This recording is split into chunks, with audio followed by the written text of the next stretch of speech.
everyone. We're going to take a look at Batman Returns on 4K Blu-ray. I've had this movie for several months and finally got around to watching it in my home theater.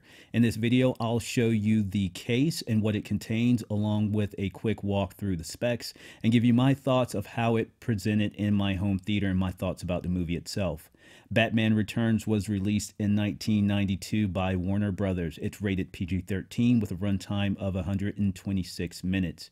It came with a slipcover and includes a 4K Blu-ray, a standard Blu-ray, and a digital copy. Aspect ratio is 1:85:1, so if you're like me and you have a 16:9 screen, you will have black bars on the top and bottom of your projector screen. On the 4K Blu-ray, English, French, and Spanish audio is available. The English audio is a 5.1 mix with Dolby Atmos, and English, French, and Spanish subtitles are available. I remember seeing it when it was originally in theaters. I absolutely loved it. To this day, Michael Keaton is my favorite Batman. I actually really like Christian Bale, Ben Affleck, and Robert Pattinson as Batman, but Keaton, for me, was the original, cool, dark Batman that forever resonates with me.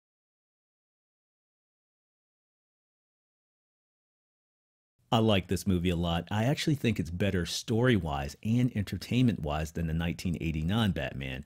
More action, better story, and not one, not two, but three antagonists, which includes Michelle Pfeiffer's iconic performance as Catwoman.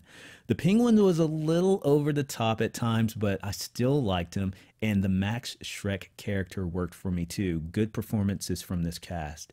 Tim Burton movies tend to be a bit over the top for me and a little corny. This movie is no different, but there is so much good stuff here that the over the top, silly, corny stuff doesn't ruin the movie for me.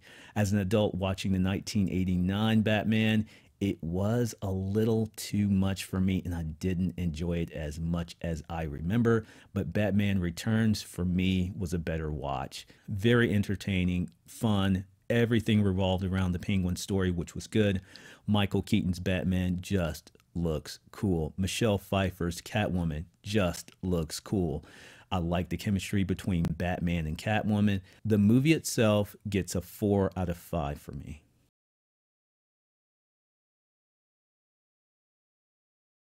There are a few scenes that really soften. It didn't happen often. It wasn't often enough that it affected my experience overall. I enjoyed the video quality. I typically just sit and watch like anyone normally would and give my thoughts from that perspective because that's how most people watch. But I did periodically check the bitrate while watching this movie. The bitrate will let you know how much information is on the screen.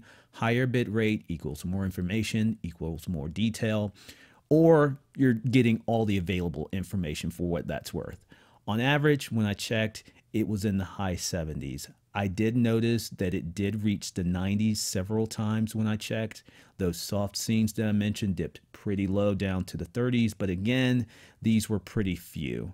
As you might imagine, there is a darker visual tone to this movie, and it's not very colorful, but the HDR does help with blacks and contrast. I think video quality delivers. It's a 4 out of 5.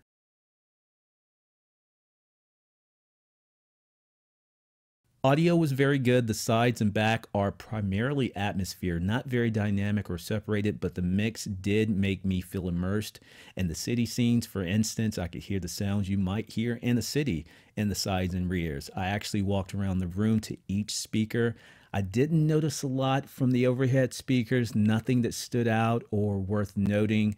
I thought LFE was good, nothing super special, but there was some pretty good rumble there at times, and there are some explosions that offer good punch. For me, the audio did deliver. Just wish Atmos was a bit more present, maybe a bit more than just atmosphere in those sides and rears, but again, audio worked for me. So I give the audio a 4. I'm definitely glad I finally watched this in my home theater. It really takes me back to my childhood, back to when I first saw this in the theater. It is a good home theater watch, one that I plan to watch again soon.